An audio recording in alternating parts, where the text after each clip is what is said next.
Good morning. Cabin pressure. A JetBlue flight attendant blows his top, cursing out a passenger over the intercom before allegedly grabbing beer, deploying the plane's emergency slide, and sliding away.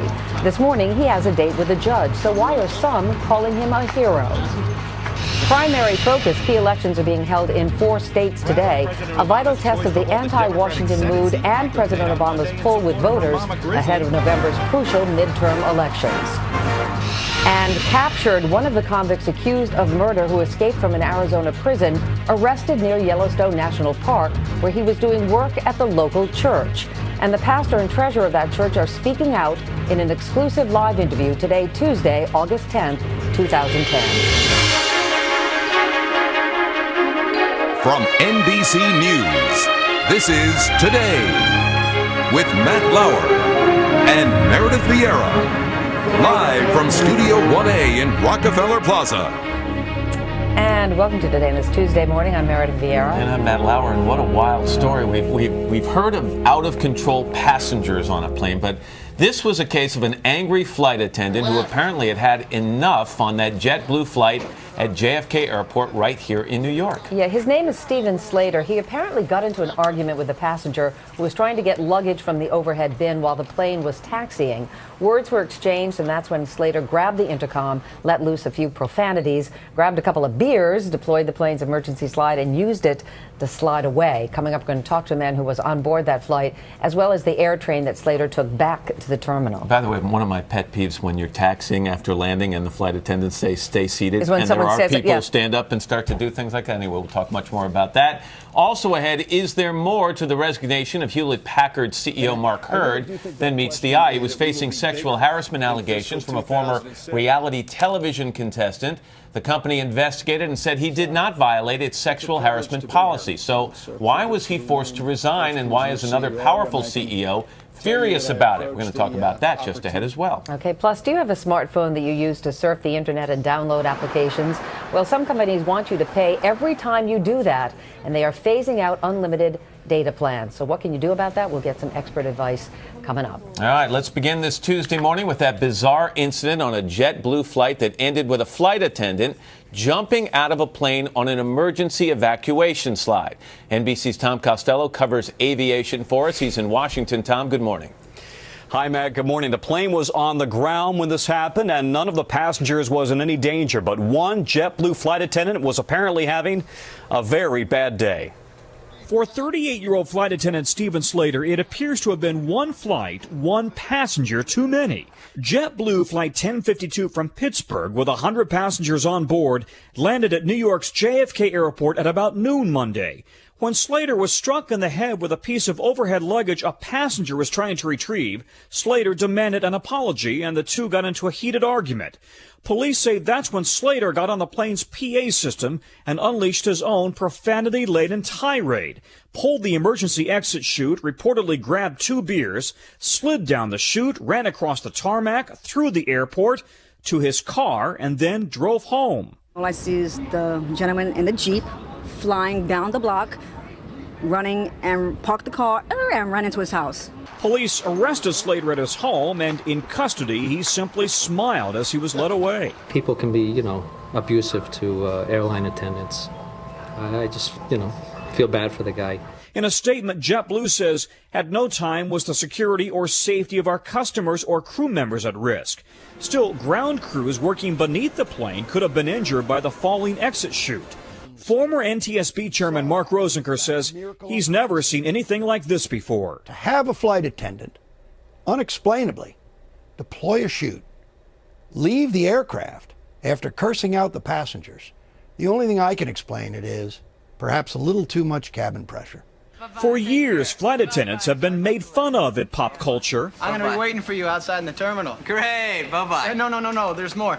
I'm going to pound your face in. Okay, Slick, bye-bye. And suffered verbal and physical abuse at the hands of a traveling public that is increasingly unhappy and far less polite than in years past. Get out, leave everything. But flight attendants also undergo extensive and rigorous training to deal with in-flight emergencies and disasters. We're going to be nuts. and they've proven they can make the difference in life or death situations, as they did during the Miracle on the Hudson landing in 2009. The flight attendants and pilots were credited with saving everyone on board. We have thousands and thousands of operations that occur every day, safely, without incident, routine. The people that do this work are excellent. They're highly professional, extremely skilled. What's not clear is why a veteran flight attendant simply decided he couldn't take it anymore and literally pulled the plug on his own career. Police say his last words to the passengers were, "It's been a good 28 years." Stephen Slater was arrested on charges of criminal mischief, reckless endangerment, and trespassing. If convicted on all the charges, he could face up to 7 years in prison. On his MySpace page, Slater says he has worked for JetBlue since January of 2008. In addition to serving as the chairman of JetBlue's Uniform Redesign Committee, his LinkedIn profile says he serves on the airline's In-Flight Values Committee. Matt? No, he did, Tom. Thank you very much. We appreciate it. Earlier this morning, I talked to Phil Catalane, who was on that JetBlue flight and rode the air train with Stephen Slater, and I asked him what he thought when he first heard that overhead announcement. I heard him make the announcement, and we didn't know what that was about, and I thought that was the most interesting part of the day to that point. It wasn't until I got off the plane and saw that something had happened with the chute, and then I got to the air train, and there he was. He makes this announcement on the plane, and it's profanity laced. Yeah. Right? What was the reaction of the other passengers on that plane as they're listening to this? Well, it was about half the plane was still on. We were just waiting to get off, and we were all just surprised we'd heard somebody swear on the You thought somebody intercom. had done it by accident? No, it was clear it was intentional, but we thought that's just weird that someone would get on the intercom. He's got to be in some trouble now for calling out a passenger that way. Right. And I thought that was the end of it. I wasn't sure what happened. Apparently he grabbed a couple of beers and then he inflated the inflatable emergency slide and made a quick exit from did everybody see that happen? No, because I didn't. If maybe people who got off before me did. I was about halfway back, still waiting to get off the plane, so I didn't see him pull the slide. I didn't see the beers. I saw him with his bags on the air train, though, so he had the time to do that. What was his demeanor on the air train? Here's a guy who has just done something way outside the boundaries. Right. In fact, illegal. Did he seem agitated? Did he seem calm? Because in the photos of him, we see him smiling. He was smiling. He was happy that he'd done this, at least happy that he was done with his job at JetBlue. And he'd said that he'd worked there for 20-some years, and he'd been a flight attendant for a long time, and was looking forward to whatever was the next phase of his life, his career. He seemed very happy about this. You're somebody who travels fairly often? A couple times a year. Oh, are you surprised that he was able to do what he did on that plane, including the inflatable slide, and then calmly get on the air train and make it away from the airport without being stopped? I'm surprised because I didn't until I heard him talking about this. I didn't know what happened. I thought a passenger had gotten in trouble for pulling the slide because he was there with his bags. He was there as if nothing had happened. He was going to the parking lot. I know you're aware of the fact that on Twitter and some other social networks, he's being made out as somewhat of a working class or working man's hero. Yeah. That I'm mad as hell and I'm not going to take this anymore. What's your thought on that? Well, I mean, I think it's funny that he could quit his job that way. I don't think he thought this through. That to do something like that will get you arrested. Right. But at first my reaction was, well, maybe we could all quit our jobs. Wouldn't that be funny? But it's not funny. And the other thing is, he's a flight attendant, and you don't want to see somebody lose their cool that way. Have you seen, though, flight attendants being placed in a situation by the traveling public that perhaps makes you feel differently about how flight attendants should be treated? Well, I see that on every flight, that somebody says something to a flight attendant or feels that they're getting treated the wrong way and takes it out on the flight attendant. But I've never seen anybody react this strongly. They've always been very polite. Phil Catalane. Phil, thanks for your time this morning. Thank you. So clearly he broke the law. Okay? Yes, He's got some problems there. But have you seen some of the tweets out there about Most this support guy? him, I think. This is unbelievable. Here are just some examples. Stephen Slater, that JetBlue flight attendant, is totally my new hero. Crafting my own American flag using Stephen Slater's face in place of every star. Totally had Stephen Slater as a flight attendant last Saturday. I would have grabbed a beer and slid down the chute with him. LOL, what a hero. And Stephen Slater for SNL host. Well, do you think people are relating to him because we've all had frustrations in our own jobs? And Absolutely. A lot of that is we all wish that at some point we could, pull the chute. And I think there is a cautionary tale in that, a lot of people, you and I, we all fly a lot, and we see people really mistreat flight attendants all the time. And this guy finally, I'm not going to take it anymore. And these guys are known for keeping their cool, flight attendants, because they have to. So, well. I wonder if he gets those bonus points, or does he lose those too? They should have one of those. They should have one of those in the control room. A little slide, and our director Joe Michaels who says he's grabs a scotch and he's out. All right, let's get Natalie. the rest of the morning's top stories. Natalie's over at the news desk while Ann takes a day off. I bet you Natalie? he'd get his own reality show out of this. Yeah, well, all right. Well, in the news this morning, searchers are following up on tips as they look for an escaped inmate and his alleged accomplice. Authorities say the two may be near Glacier National Park in Montana, but some leads indicate they may have now gone into Canada. A second escaped convict was caught Monday in Wyoming. We're going to have much more on this story coming up in a little bit. Meanwhile, police are searching for a serial killer who stabbed 5 people to death in Michigan and wounded 10 others. Police in Virginia think the same suspect attacked 3 people there. Landslides in China are being blamed for more than 700 deaths. More than 1,000 other people are missing. One man was pulled out alive after being buried more than 50 hours. Some lawmakers are criticizing a plan by Defense Secretary Robert Gates to shut down the Joint Forces Command in Virginia that employs 5,000 people. Gates blamed tough economic times.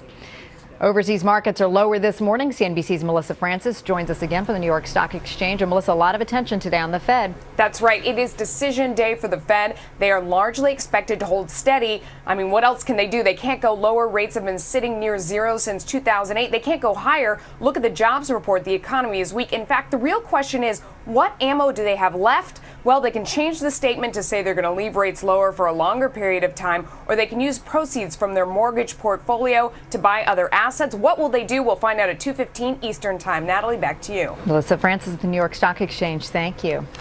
And in Florida, some rescuers were manatee's best friend on Monday. Animal experts there saved a manatee that had been entangled in a fishing line for as long as 2 months. But he's relieved today.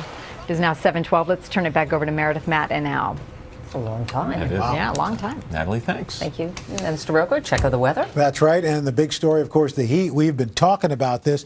19 states under heat advisories or excessive heat warnings. And they're going to continue right on into tomorrow. Big area of high pressure dominating. Look at some of these temperatures. 103 in Dallas, 99 Kansas, Washington, D.C., 98 degrees. Temperatures up to 12 degrees above normal. You factor in the humidity level, it's going to be triple digits from Kansas City down to San Antonio. Raleigh and New York City will be skirting with 98-degree readings. They're feeling like that with the heat and humidity. That's your latest weather. Meredith? Al, thank you very much. It is primary day in 4 states, Connecticut, Colorado, Georgia, and Minnesota. A big test for incumbents and President Obama as we head into November's midterm election. NBC's political director and chief White House correspondent Chuck Todd has a look at what's at stake. Chuck, good morning. Good morning, Meredith. As you noted, there are 3 states holding primaries, a 4th, Georgia's holding a runoff, and while President Obama is not on the ballot, he's got some skin in the game, particularly in Colorado, where he's going to find out tonight if he can be persuasive even among his fellow Democrats. President Obama deep in the heart of conservative Texas on Monday, hammering home his argument against the Republicans. I am happy to have this debate over the next several months about what their vision of the future is. Because they don't have one. Elections in 4 states today will measure voters' anger toward Washington insiders as a slew of outsiders are running this year. Republicans in Connecticut will choose their party's Senate nominee. The frontrunner is new to politics, former World Wrestling Entertainment CEO Linda McMahon, who's poured millions of her personal fortune into her campaign, amassed over 30 years running the WWE with her more famous husband, Vince McMahon. Linda McMahon's opponents have relished using some of the over-the-top WWE moments like this one, which features the candidate herself in campaign ads. McMahon supporting Obama's bailouts. Isn't that just a kick in the... McMahon has fired back, trying to use the unusual reputation of the WWE as an asset. Look, she tamed the traveling show world of professional wrestling, turned it into a global company, and created 500 jobs here in Connecticut. All right, so think she can shake things up in Washington? Oh, yeah. Oh, yeah. But Vince McMahon admitted to the Associated Press that extensive political and media focus, using some of the raciest WWE clips out of context, has hurt the corporate brand, saying, "Most of the people have not even seen our show. All they've seen is like one little snippet and try to make up their minds as to whether or not it's acceptable programming." Not everyone believes Linda McMahon's campaign will do long-term damage to her family business. It's a controversial organization. Having said that, it's an entertainment organization. I think we can separate a product that's out there as a vehicle of entertainment and a person. In Colorado, President Obama's choice to hold the Democratic Senate seat, Michael Bennet, faces a tough insider-outsider battle with former State House Speaker Andrew Romanoff. And in Georgia today, the Republican runoff for governor has turned into a 2012 Republican presidential proxy fight, with Newt Gingrich and Mike Huckabee on one side, supporting former Congressman Nathan Deal, and Sarah Palin on the other side. She parachuted into the state on Monday in support of her mama Grizzly, Karen Handel. Show the nation how you are ready to bring it on, Georgia. Little news on the ethics front. The House Bipartisan House Ethics Committee released details of the charges they're bringing against California Democrat Maxine Waters. In it, we find out that it's alleged the Congresswoman went to then Treasury Secretary Hank Paulson to try to get TARP bailout money for a bank that her husband was a major investor in, a bank by the name of One United. She didn't tell Paulson that her husband was a member of this bank's board. Guess what? Paulson and others approved TARP money going to this bank, saving her husband $300,000. Meredith? All right, Chuck Todd, thank you very much.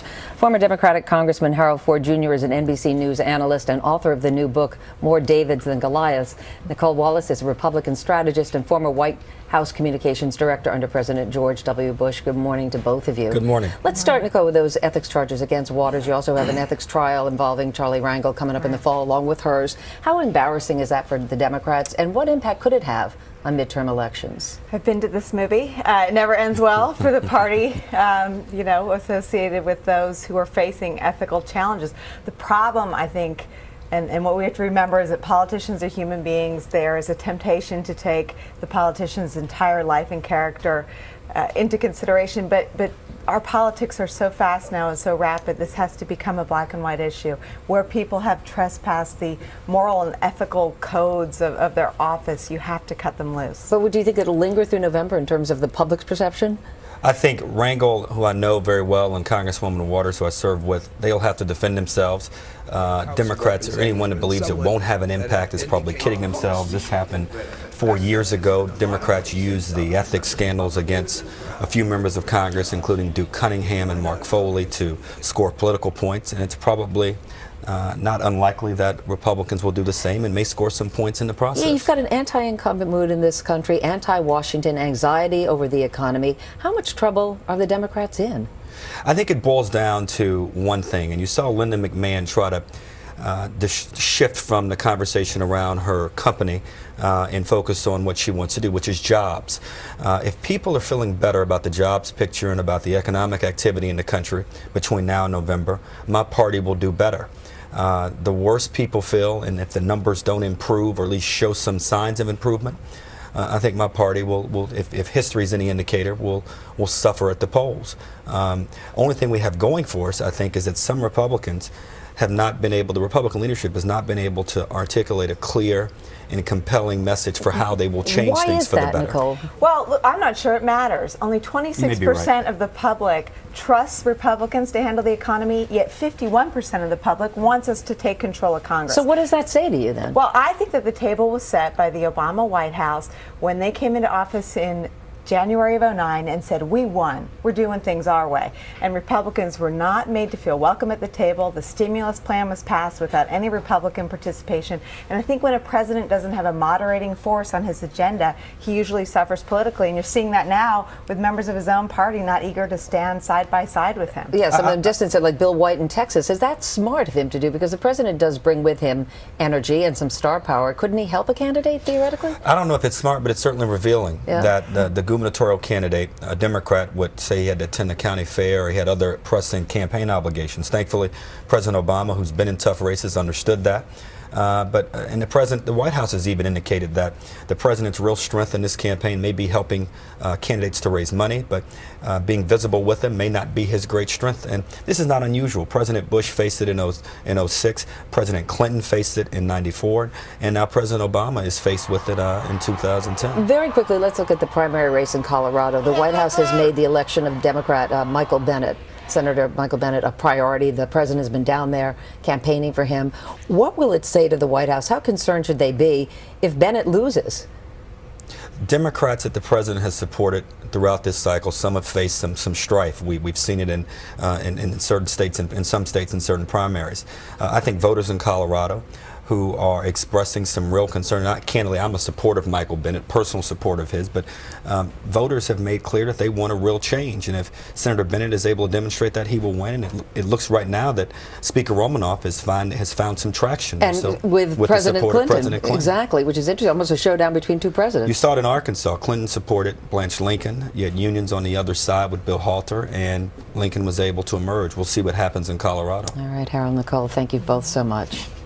And just ahead, one of the escaped convicts from Arizona captured near Yellowstone, where he was doing odd jobs at a local church. The pastor and a church member speak out about their encounter in an exclusive live interview. But first, this is Today on NBC.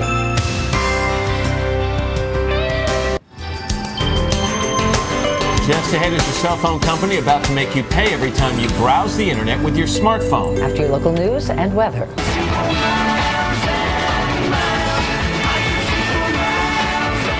7:30 now on a Tuesday morning, 10th day of August 2010. Right now you're checking out the view from Top of the Rock, just above us here in New York City on a hazy, hot, and humid day here in the Northeast. At street level, you can see some of the people who've gathered out on our plaza this morning. We'll get outside and say hi to them. At least I will in just a couple of seconds. Nice to have them with us inside Studio 1A. I'm Matt Lauer along with Meredith Vieira. And coming up, remember when cell phones were just for talking? Now you can do everything. You can browse the web, you can stream movies on them, all kinds of things. That's right, but you have to pay for it. Some carriers want you to pay every time you do that by doing away with unlimited data plans, and that could be costly, especially if you don't know how much data you actually use. Well, coming up, we're going to weed through all the confusion to hopefully save you some money on that monthly bill. Also ahead, some new details on the scandal that led to the resignation of Hewlett-Packard CEO Mark Hurd. If he didn't violate his company's sexual harassment policy, why did he have to resign? We'll get the latest on that coming up. Plus, second marriages, grown children, and the challenges the two present to a new family. We're going to get into that just ahead. But we want to begin this half hour with a convicted murderer who escaped from jail in Arizona, apprehended near Yellowstone Park. We're going to talk to two men who came face to face with that escapee in a moment. But first, here's NBC's George Lewis. George, good morning to you. Good morning, Matt. 42-year-old Tracy Province is being held here in the Park County Jail before a court hearing which will determine his extradition back to Arizona. That's where he and two others broke out of prison almost 2 weeks ago. Province might still be on the loose if he hadn't stopped for Sunday services at a small-town church. 42-year-old Terry Province spent his Sunday morning in the Meeteetse Community Church, singing along with the congregation. He was extremely involved in the worship. He was singing, he was closing his eyes, he was involved in prayer, just like any Christian that walked through our doors would be. Across the street at this motel, Province persuaded a guest to let him sleep on the floor for the night. Apparently one of our guests, he just started talking to him and said that he needed a place to crash, and so one of our guests was just kind of being a good Samaritan and let him crash on the floor. Later that night, a member of the church recognized a photo of the escaped inmate and alerted sheriff's deputies. U.S. Marshals staked out the church on Monday morning and found the convicted murderer walking down the road, carrying a 9mm handgun and a hitchhiking sign, asking for a ride to Casper. He was relieved that this manhunt was over for him, and that this long process was finally over for him. The manhunt started when Province and 2 other inmates escaped from this Kingman, Arizona prison July 30th. Authorities believe Caslin Welch threw wire cutters over the fence to help her fiancé and cousin John McCluskey escape, along with 2 other inmates, Daniel Renwick and Province. Renwick was captured in Rifle, Colorado 2 days later. Investigators say there is evidence to tie McCluskey to the murder of a couple last week in this burned-out trailer in Santa Rosa, New Mexico. Good afternoon. This is the Barrett Gang. Province told marshals that McCluskey and Welch fancy themselves as a modern-day Bonnie and Clyde. They joke about it, and I think they've taken the persona that this is some type of a movie and this is some kind of a joke that they are living, but it is not. This is a very, very serious business. McCluskey's mother, Claudia Washburn, is in police custody in Arizona, accused of helping her son evade authorities. Her husband hopes McCluskey is caught before he hurts anyone else. You guys think you're Bonnie and Clyde? You're far from it. Marshals are urging McCluskey and Welch to turn themselves in and avoid the fate of their real-life counterparts. They'll get caught sooner or later. They're making too damn many mistakes. Rest assured, we are going to be on McCluskey like a cheap suit. Officials emphasize McCluskey and Welch are armed and dangerous. They are believed to be in Montana now, perhaps heading toward Canada. Canadian authorities and Interpol have been alerted. Matt? All right, George Lewis, thank you very much. Before his capture, Tracy Province was actually paid to do some odd jobs around the Meeteetse Community Church. We're joined exclusively now by the church's pastor, Ron Kingston, and Jim Gould, a local rancher and the church treasurer. Gentlemen, good morning to both of you. Good morning. Good morning. Ron, I mean, you're the pastor of a small church. I understand the population of town is only about 350 people. So is it unusual for a stranger to show up for Sunday services? Not really a stranger to show up. We're outside of Yellowstone Park, so we have a lot of tourists sometimes stop by, and so it's not real strange. But yeah, we like to invite newcomers who want to come. So. When this guy, Tracy Province, walked in this past Sunday, Ron, did he immediately attract your attention, or did he blend in? He fairly blended in. There was nothing that stood out about him. I wasn't following the news, so I didn't see that. I didn't recognize him or anything like that. So I just figured he was somebody who wanted to come and worship God with us. And Jim, you had a chance to speak to Tracy Province. What was the conversation about? What was it like? What was his demeanor? After church, I visited with him about 30 minutes, and he was on some things you could tell he was telling the truth, other things not. But watching him, you could tell that he was not a very good person. And later, I called and told Ron that this guy's a bad guy, and I wouldn't have him around your kids because he was there doing some work for the church. Jim, did he talk about what he had been through over the past couple of days? Did he tell you where he was from, where he had been, where he was going? Yes. He told us that he had stayed 3 nights on the grass down in the river. Before that, he'd been in Yellowstone Park, and his party had left him, and he didn't know why. He said he was headed to Indianapolis, Indiana, and that's where he was from, and he didn't have enough money to get there. Did he seem, you offered him, Ron, a job doing some odd jobs around the church, I think pulling some weeds and cleaning up some hoses. You were going to pay him $40. Did he seem grateful for the opportunity? Yeah, he told me he was out of money, and so I offered a job for him. So he mowed the grass and brought the weed whacker out, and he did a bunch of the work around the church, so I paid him. He took the money, and like any good pastor, I talked about tithing, and he wanted to tithe off the $40. So.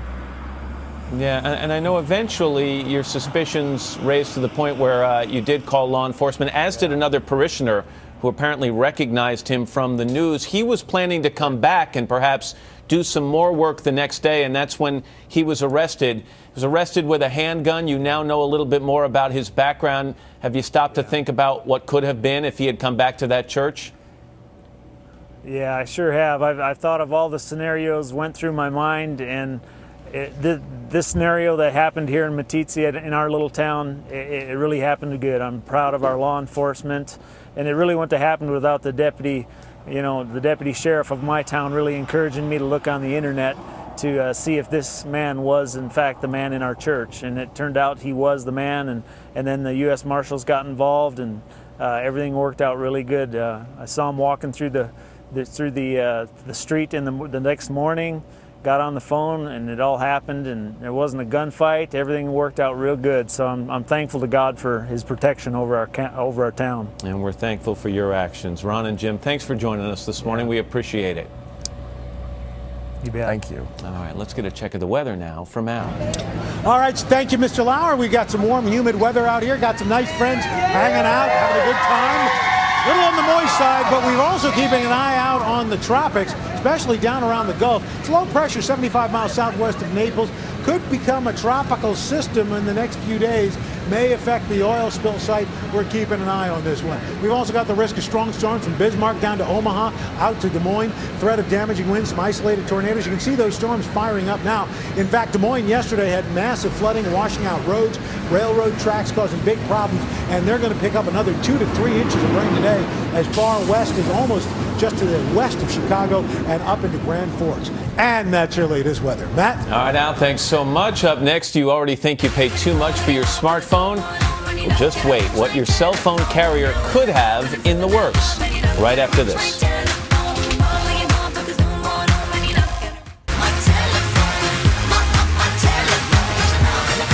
Back at 7:43 and this morning on today's Consumer, dial back data plans. Cell phones used to be just for talking, but now that you can use them to surf the web, email, and a lot more, major cell carriers are trying to find a way to profit on all that data that you are using.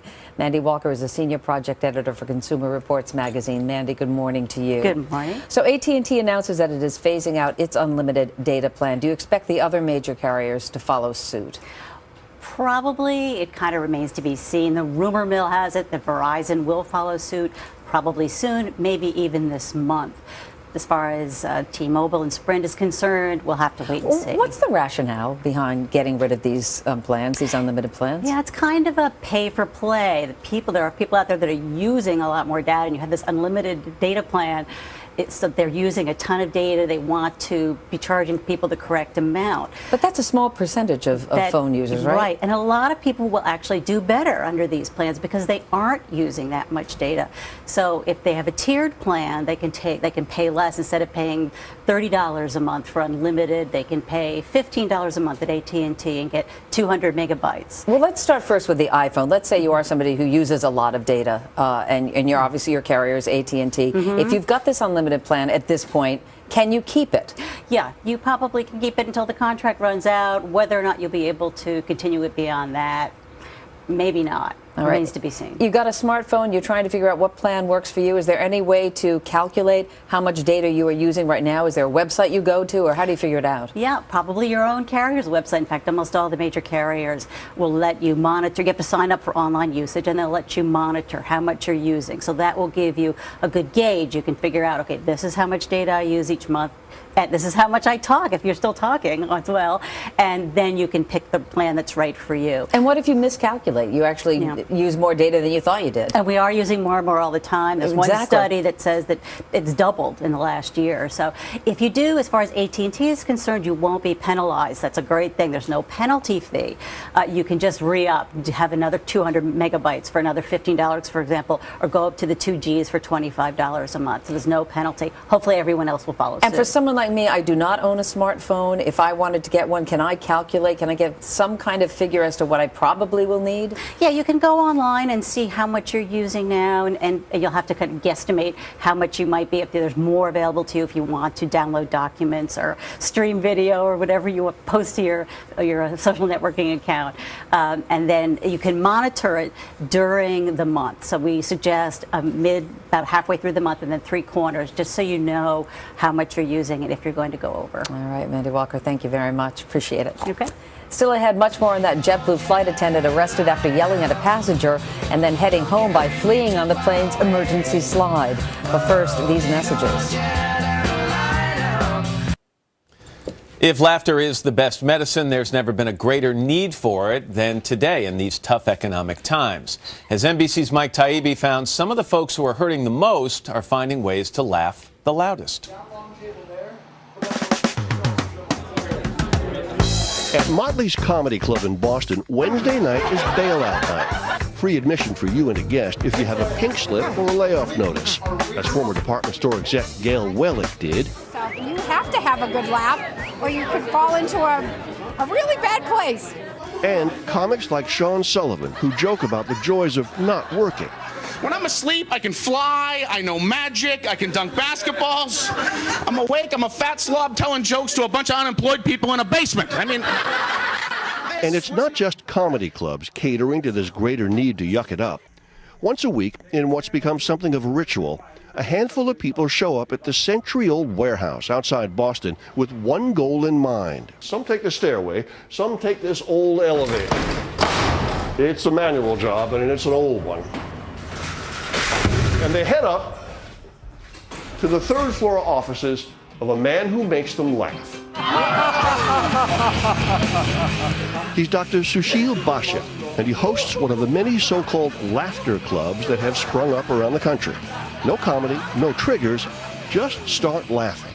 People say, how can I laugh without jokes? And we tell them, you fake it till you make it.